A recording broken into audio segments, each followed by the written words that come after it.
सोचिए एक छोटा सा गांव जहां कोई नई चमचमाती चीज आती है और वो पूरे समुदाय के लिए एक स्टेटस सिंबल बन जाती। गर्व का प्रतीक। हाँ, गर्व का प्रतीक।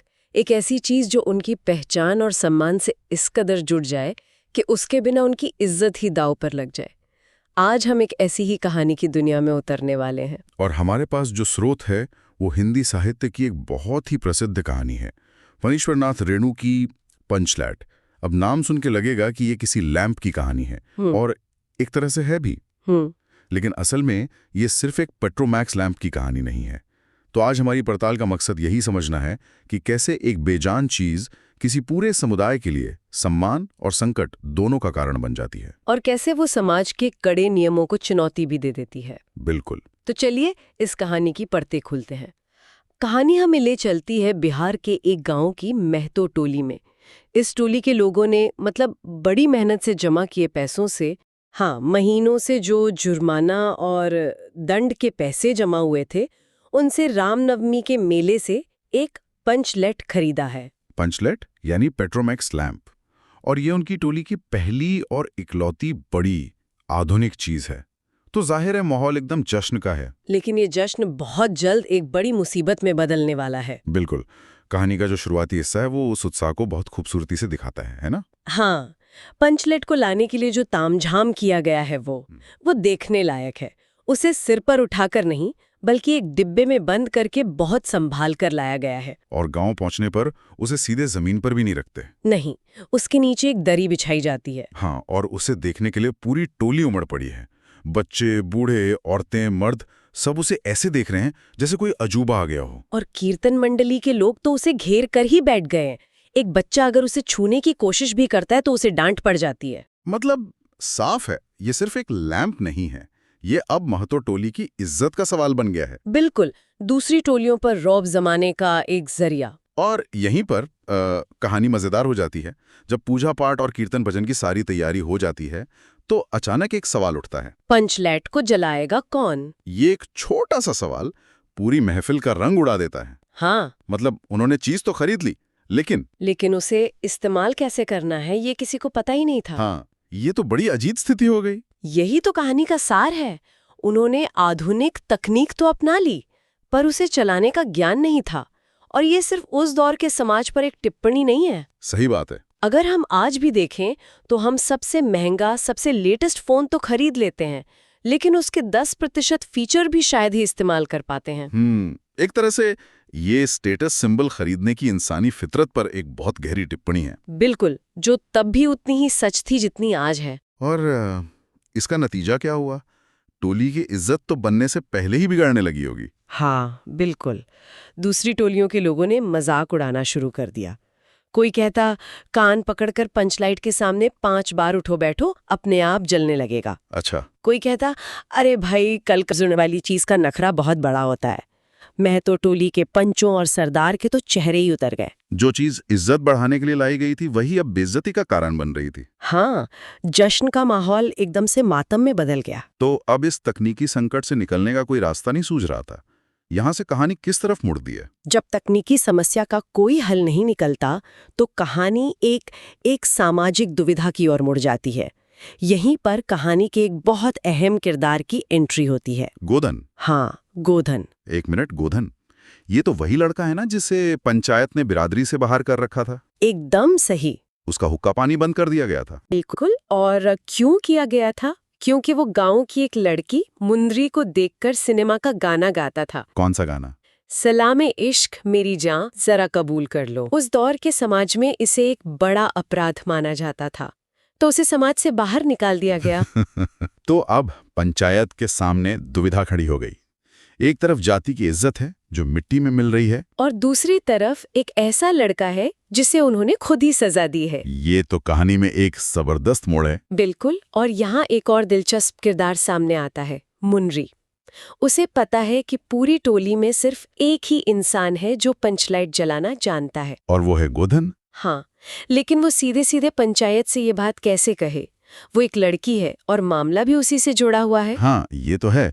तो फिर उसने क्या किया? यहाँ लेखक ने उस दौर में महिलाओं की स्थिति को भी बड़ी चतुराई से दिखाया है। मुनरी सीधे कुछ नहीं कहती, वो अपनी सहेली कनेली के कान में ये बात डाल देती है। अच्छा। और कुनेली जाकर सरदार से कहती है कि गोधन पंचलाइट जलाना जानता है।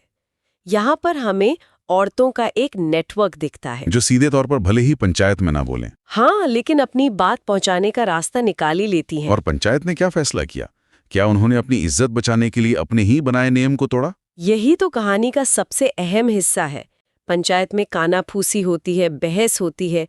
एक तरफ नियम और अनुशासन है, दूसरी तरफ समुदाय का सम्मान। कुछ पंच तो अड़ गए होंगे। हाँ, कुछ पंच कहते हैं कि गोधन को कैसे बुलाया जाए, उसका तो हुक्का पानी बंद है।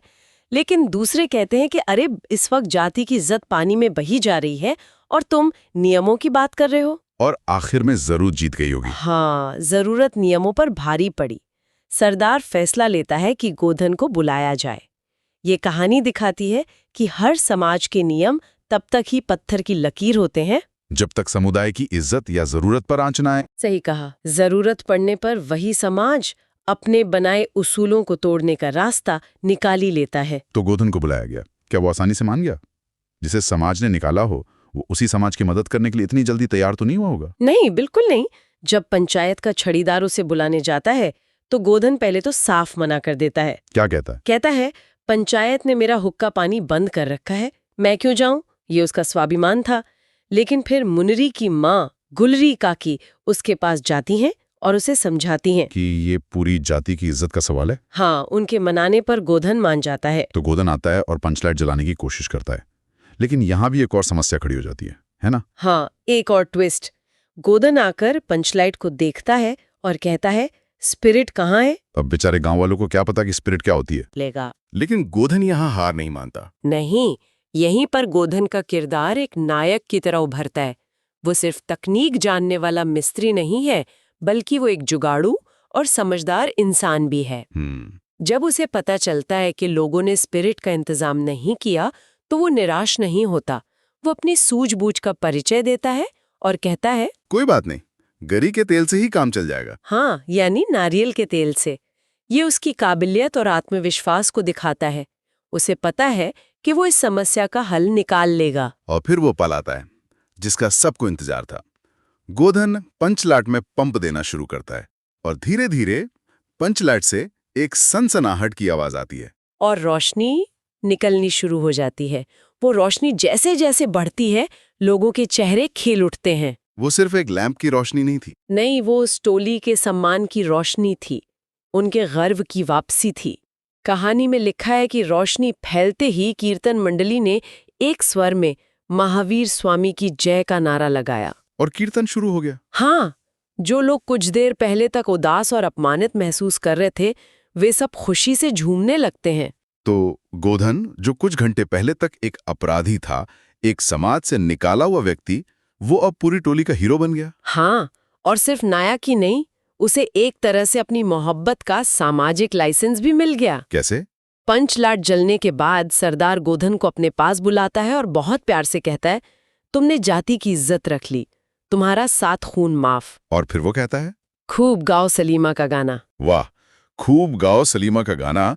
इसका मतलब तो साफ है, सरदार सिर्फ उसके तथाकथित अपराध को ही माफ नहीं कर रहा, बल्कि मुनरी के साथ उसके रिश्ते को भी एक तरह से हरी झंडी दे रहा है। ये एक बहुत बड़ा सामाजिक बदलाव है जो एक छोटी सी घटना से आया। बिल्कुल, जो काम शायद पंचायत की 10 बैठकें नहीं कर पाती, वो काम पंचलाइट ने कर दिखाया। इसने साबित कर दिया कि एक व्यक्ति का हुनर और उसकी उपयोगिता समाज के बनाए खोखले नियमों से कहीं ज्यादा महत्वपूर्ण है। जरूरत पड़ने पर समाज न सिर्फ अपने नियम बदलता है, बल्कि अपनी सोच भी बदल लेता है। सही कहा। और कहानी का अंत भी बहुत खूबसूरत है। गुलरी काकी, जो पहले गोधन से नाराज थीं, उसे रात के खाने पर बुलाती हैं। हाँ, और पूरी टोली उस नई पंचलाइट की रोशनी में देर रात तक कीर्तन करती है। एक संकट के पल ने न सिर्फ टोली की इज्जत बचाई, बल्कि एक बहिष्कृत व्यक्ति को उसका सम्मान और प्यार दोनों वापस दिला दिया। तो ये थी पंचलाइट की कहानी।